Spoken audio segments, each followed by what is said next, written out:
So let's get started then. First of all, we're going to do a bit of painting, and we've got some paints and we've got some nice cards. You can pick these up, plain envelopes and cards from shops like The Works in England, maybe the Pound Shop, and then they come in packs of 10, and you've got your card and you've got your envelope, so it's a cheap way of doing it. And then you can paint whatever you want on these and make them personalised. So let's get started. You can buy these very, very cheaply. So to start with, I want to make a border, and I'm thinking maybe like a garland or holly and berries all the way around the inside of the card. So I've got my paintbrushes. I need to get a very, very fine tipped one. I would do a plain piece of paper and have a little go first, so that you're quite happy with the effect that you're making before you start working on your actual quality card. So have a play with your paints, put the colours onto a scrap piece of paper and sort of blend them so that I'm getting the correct shade at the end of the day. So that green has now had a bit of brown in it. It's getting a little bit more like a pine shade. And I've got a little tub of water here, and I've got my cup of coffee next to it. So do not make the mistake that I have done in the past when I've been painting, is dipping my paintbrush into my coffee, because it won't taste very nice at all. So I think I better move that away a little bit more. And I'm just going to try the reds now, because I want to make some berries. I think a nice bright red will be good.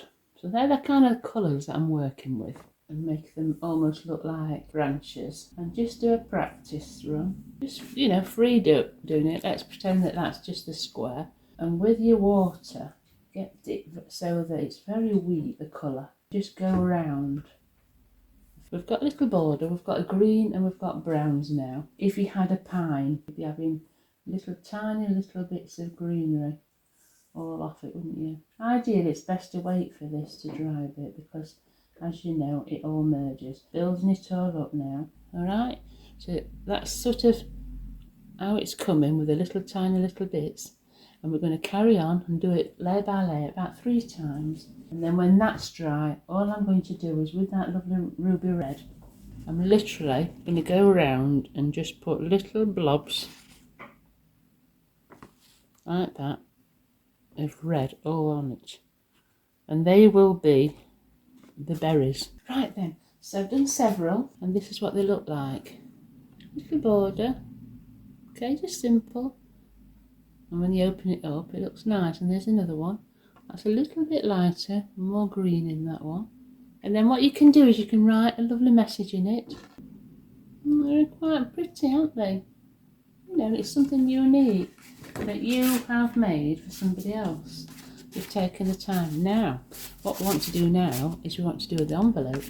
On the envelope, wouldn't it be fab to paint the envelope and then post it, an envelope with a beautiful painting on it as well? Plain envelope. And what I'm going to do on the envelope, I'm really into hydrangeas. I thought I'm going to have a go at doing a hydrangea on the front of an envelope. So again, have a practice so that you know what you're doing, and have a go at whatever flower that you want. Daisies are very, very good. I did a few daisies in the summer. So I've got some hydrangeas in the garden, and I'm just going to freehand and have a go at seeing if I can replicate it. And you know, if it doesn't work out, it's not a hydrangea, it's just a flower. And at the end of the day, does it really matter? So with very, very, very little brown on my paintbrush, and being very watery indeed, we want a nice weak outline, not a strong outline, but just slight outline. And that is the outlines, all right, of the flowers. As I say, it's very light, isn't it? Then we've got to think about a stem and some leaves.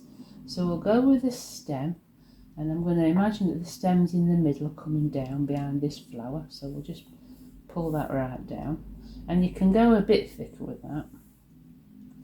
And then we'll take another stem going off in the opposite direction, and we're going to try and do the leaves. Okay, so that's my outline, all right?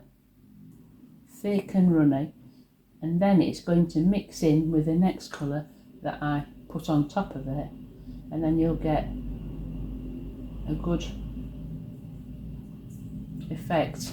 So without it hopefully running, you know, we've got lots and lots of blobs now. Okay, let that dry. I'm going to work on the leaf while I'm waiting for that. Try and get my right shade. A little bit of brown in it.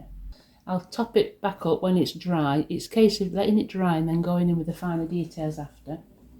Alright, and then I'm going to just put some darker pink and reds in here.